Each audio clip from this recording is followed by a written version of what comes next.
السلام عليكم ورحمة الله وبركاته. ازيكم يا حبايب قلبي متابعين قناة مطبخ العيلة مع ام فرح؟ يا رب تكون اوقات كلها بركة وراحة بال وحسن الاحوال.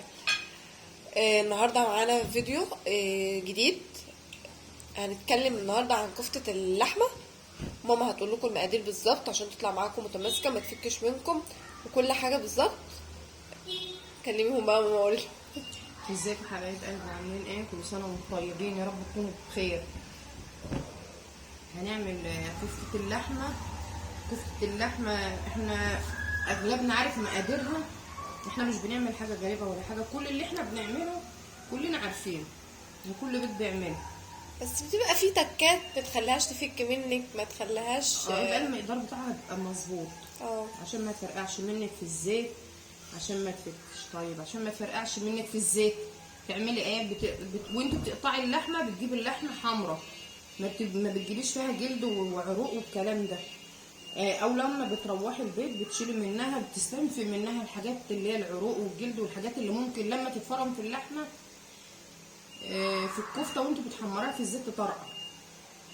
طيب المقادير بتاعتنا ايه؟ المقادير بتاعتنا كيلو رز على كيلو لحمه.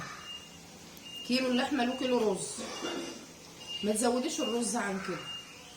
كيلو اللحمه على كيلو رز يبقى طعم قوي، تبقى اللحمه باينه فيه طعمها جميل. بنحط على كيلو اللحمه كيلو رز، بنحط عليه حزمتين خضار، بنحط عليه قرن فلفل حامي، بنحط عليه بصلتين متوسطين، بنحط برضو راس توم متوسطه صغيره يعني. وبتفرميها بقى عندك في البيت او بتفرميها عند الراجل في المحل بره وبتجيبيها تصبعيها زي ما انت حابه بقى.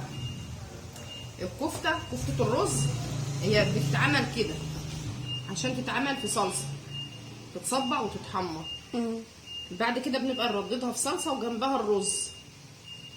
دي الكفته بتاع الرز. كفته الرز بقى انا شخصيا بحبها تبقى كده، اصبعها كده ونسلقها، اللي هي كفتة الغمراوي، بتشتهر باسم الغمراوي، بس كفتة هي برضو الغمراوي. مش واخده تكات الغمراوي. اه هي دي يعتبر انا عاملاها كفته رز عاديه، بس بحب اسلق منها، ماليش قوي في الصلصه، فاحنا بنعمل منها شيء في الصلصه اللي هياكلها في صلصه مع رز، واكترنا بيحبها مسلوقه. واحنا اكترنا بناكلها كده، واحنا يعني على ما ماما بتخلص تحمير احنا نكون اكلناها كلها. هي خلصة تحمير، لما خلصة تحمير كانت خلصة اكل، مش بننهض منها كتير في الصلصه يعني، ما بتبقاش كتير في الطبيخ لانها بتبقى اتاكلت. معظم البيوت بتبقى كده، كله بيحبها متحمرة كده. وهي بتتحمر بتتاكل قبل ما بتطلع من الطاسه.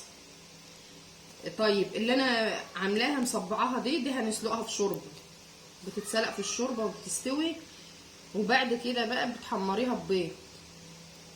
البيضتين عليهم نطرة الفلفل الاسمر، حبه ملح، بتقطعي عليها عود شبت ناعم صغير كده وحمري في الزيت بقى، بتبقى تحفه، الطعم بتاعها جميل وتحفه، احلى من كباب الفريك كمان.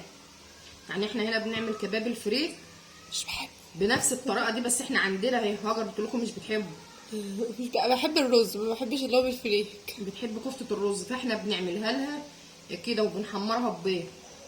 حد بقى مش عايز ياكل محمر وزيوت وكده بياكلها مسلوقه.